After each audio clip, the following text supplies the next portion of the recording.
Okay, it seems to be working. So, hello everyone, and welcome to my presentation about my paper, Physical Simulation of Balance Recovery After a Push. So, as you just heard, my name is Alexis Jensen, and I just started my second year here as a PhD student at InriaRennes. And so this work is part of a collaboration between this lab and the University of British Columbia, Vancouver, so the researchers here. So the work that I'm going to introduce stems from an interest in dense crowd environments, represented here on the left, where very complex physical interactions occur between the different people here in this scene. And so in order to better understand those physical interactions and prevent issues like falling or compressing, a study from Thomas Chatagnon, who's a student here also in Rennes, reproduced simple pushing scenarios here that you can see, capturing not only the push forces here, but also the resulting motion captures. And our objective is to base ourselves on this new data set and the corresponding motions and observations to create a physics-based approach to accurately reproduce this behavior. Our focus is not on reproducing a set of motions, but on creating a generalized model able to adapt to any pushes in an online dynamic manner. So classical physics-based approaches consist in inserting in dynamic environments where gravity, collision, and such are applied, a model, a simplified model, as you can see, of a human. And while it is representative in its height, weight, and the constraint of the joints, well, on its own, it won't do much, which is why it needs to be controlled. And at DUF today, three main approaches exist. So I'll be introducing only three of them, but the three main approaches exist to control a human. And the first one I'll be talking about is a trajectory-based approach. So by defining in advance a task and translating it to a set of equations that need to be respected, it is possible to compute over time the best course of action to follow in order to achieve our goal. This approach is able to generate very complex and precise behaviors at the price, most of the time, of needing long computation time. The second method I'll be talking about is controller-based approaches. So the principle here is to have in real time, so relative real time, a controller that will analyze the current state of the character and output a set of action to take in order to reach our global goal. Many variations exist of this method, but I think maybe you've heard about Simbicon if you know about this domain. And finally, obviously, the major trend nowadays is to use learning-based approaches in order to be able to replicate sets of motion data. So Deep Mimic here showcased to everyone how deep reinforcement learning could solve these tasks. And as of today, many papers have expanded on this approach and this perspective to physical simulation. In our case, we decided to make use of a controller-based approach for the following reasons. So first, we wanted to replicate the human behavior by having a feedback component to our approach. So trajectory-based models are focused on feed-forwards and need predefined tasks and long computation most of the time. And we want to avoid this, so since we want to closely resemble the human instinctive reaction time. Second, our aim was to reintroduce into the system known properties of balance recovery in respect to biomechanics, so for which we needed to access and manipulate the inside forces and motions of the character. And as such, the black box approach of using learning-based approaches was set aside for the moment. And as we did our state-of-the-art, we simply observed that currently there is a lack of system with the adaptability to handle big perturbations the way we want. And as such, we created our own controller. It is important to note that this paper is really based in novel experimental data that was incorporated not only into the design of our controller, but also in its optimization and validation, which really anchors our work in solid evidence. So Generally, from a high-level standpoint, controller-based approaches work on a relative real-time basis with two loops alternating continuously. So physics-wise, our character is in a set state, so the limbs' position, joint angles, and velocities and such are defined. This state is then forwarded to our controller that I will talk about right after that. And it's analyzed and treated in order to output a set of action to apply, in our case, in the form of torques.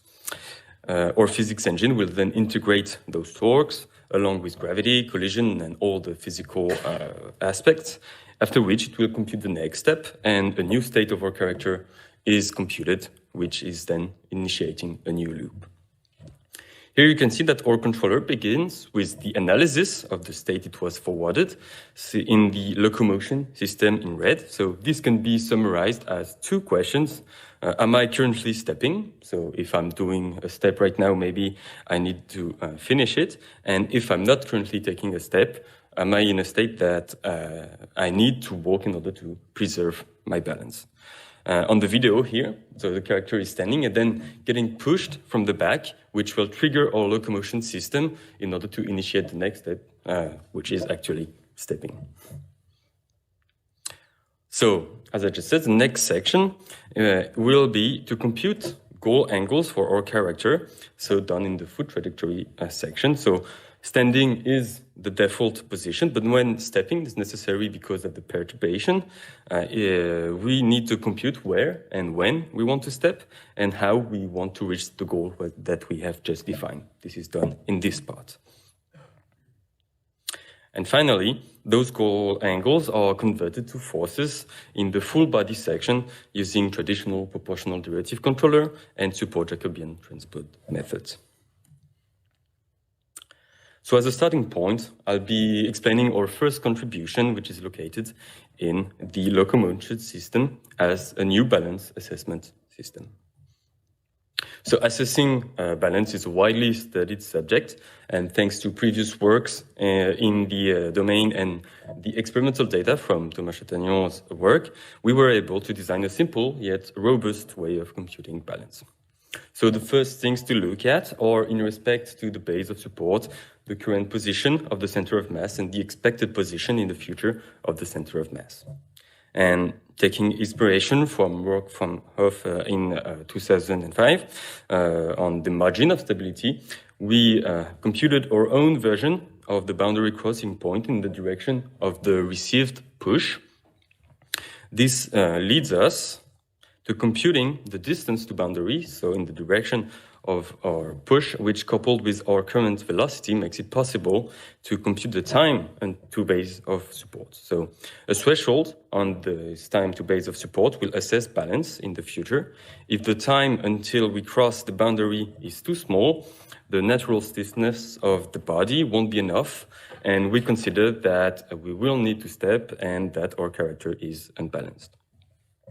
So the current picture is of a light push, but a heavier push like this shows how the expected center of mass may leave the boundary in the future, may leave, not certainly, and depending on the speed, this could be sign of a future fall if we do nothing.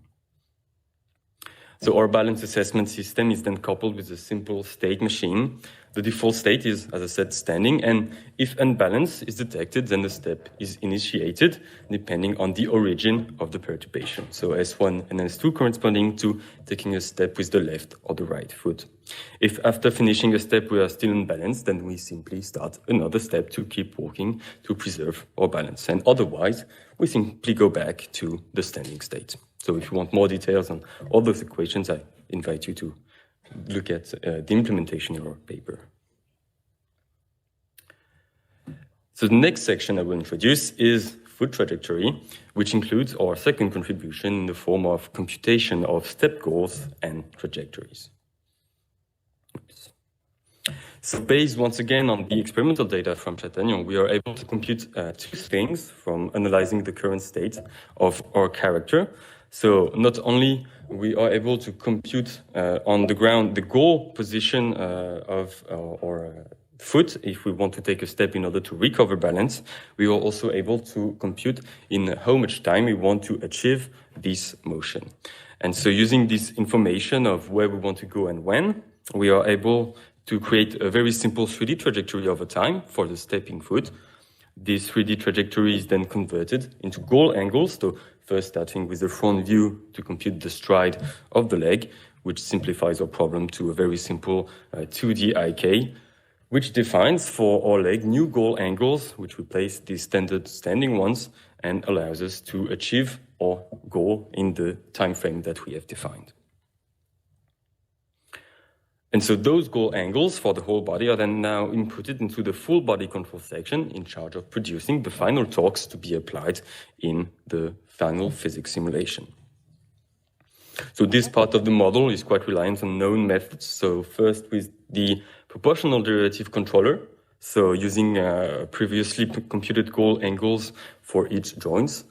And to support this proportional derivative control, we also alleviate the strain on them using support torques, which are computed using the Jacobian transpose method, also present in, so here, the generalized biped method of Khoshsiyar in 2010. This method allows converting forces we wish to apply to relevant torques at the joint. So, for example, if we want to compensate the gravity on the arm here, we are able to compute the torques that will do just that. And this leads us to this kind of overview of the process where in red, here, the center of mass and expected center of mass are compared to the base of support, which gives us whether we're balanced or not. We have then in blue the foot trajectory, which is computed in order to keep balance. And so these goal angles are used by the PD controller on the far left, and the PD controller are supported by the Jacobian transpose in the middle in order to alleviate the strain. So not only gravity compensation is implemented, but also other forces at the center of mass. But once again, more details are available in the paper.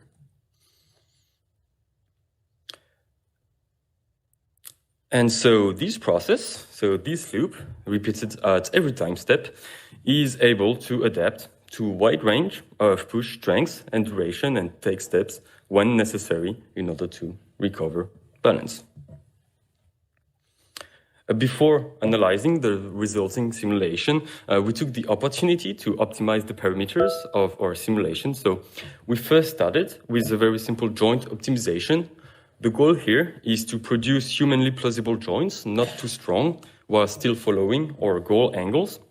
So this optimization was done on the Kp and Kd, so the proportional and derivative parameters of our proportional derivative controller, using a cost function that is based on effort estimation relying on works of previously getting big in 2013. And once we did that, our next step was to optimize the trajectory of the center of mass of our character in order to fit the ones we recorded during the experiments.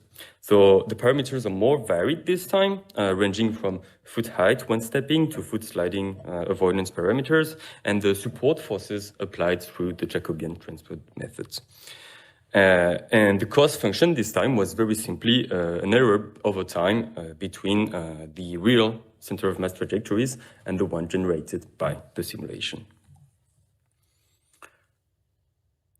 The next section, so, will be about the various analyses that we did of our simulation and the conclusion that we got from them. So we started very simply with a simple validation that our simulation was actually able to recover balance and not fall if exposed to the same conditions as the experiments. So the area here represents the domain we have data for, the experimental conditions, in which our balance recovery success rate is 100%. And as such, no problem were noted, and we could move forward with testing. This second analysis is a physical plausibility check, which will be illustrating using this torque analysis figure. So depending here on the joint angle and the angular velocity, we are able to compare samples from our simulation and the maximum human talks recorded from the study of Anderson et al. In 2007. So here, in our case, all the dots are under the human maximum, so they are shown in green, but should the value be above the maximum, which is not good, it will be showcased in red.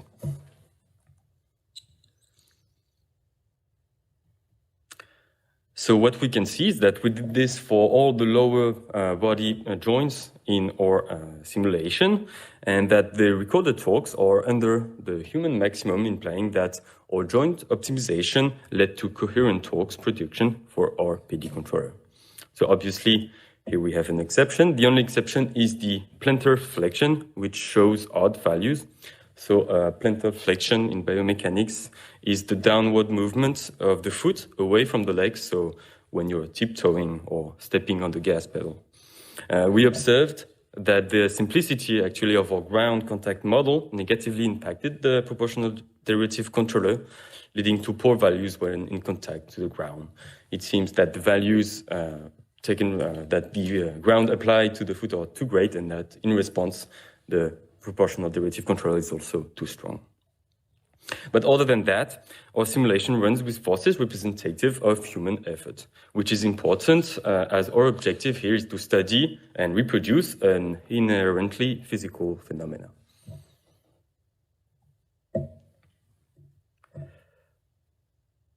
And following our trajectory optimization, we naturally compared the trajectories of the center of mass for real and simulated pushes. So for every push in our experimental dataset, we reproduced in our simulation the same perturbation. And on the video on the right, you can see a side-by-side comparison between the motion capture and the simulation for the same perturbation. So as a reminder, the goal here is not to recreate the same motion, but to have a general approach that is able to have a similar center of mass trajectory. And so the center of mass trajectories on the left are single trajectories of cases where we have steps, so displacement of the center of mass, in both the simulation and the original dataset. And with a simple SPM analysis, we statistically did not detect any big differences, from which we concluded that our model and simulation were able to accurately reproduce the adaptability of human when subjected to perturbation. So the takeaway message here is that our work is able to simulate balance recovery with human-like torques against pushes in a range of varying strength and duration. And so in this work, we introduced both a new balance assessment system and a foot positioning strategy, which are both anchored in experimental observations. And once implemented in a controller, we could validate the results using experimental motions once again. Some limits of your paper are the lack of situations that are currently being covered, as we are only trained on straight pushes from the back. As you saw, we also suffered from a poor ground contact model and did not implement any leg crossing for more complex steps. This is directly linked to our inverse kinematics and foot trajectory strategies that may be too simple for a simulation which is based on stepping.